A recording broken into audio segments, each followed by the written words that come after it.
বলো। থানায় গিয়ে সেদিন ভোরে বলল কি যে হাবু রানী রানী শ্যামার মন দিয়ে শুনুন বড়বাবু তার জন্য ভাইয়া আমরা একটা ঘরেই থাকি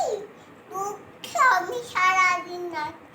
ভগবানকে ডাকি 10টা ঘরে 10টা বেড়াল বড়দা ঘরে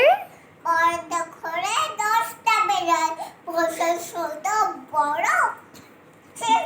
মেজদা পোষেন মেজদা পোষেন 8টা কুকুর। 8টা কুকুর যতই বারণ করো সেজদা পাগল 10টা পাগল 10টা ছাগল রাখেন ঘরে বেটে গন্ধে তাদের পাঞ্জায় যায় ও কেঁদে কেঁদে নারাগা বাবু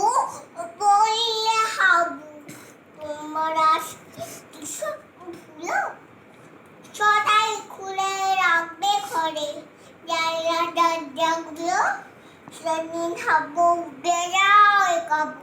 আর উপরে বলল করুণ সুরে বললু কুলুম সুরে মেশে পোষা পায়রা আমার যাবে এই যে ছুটি করে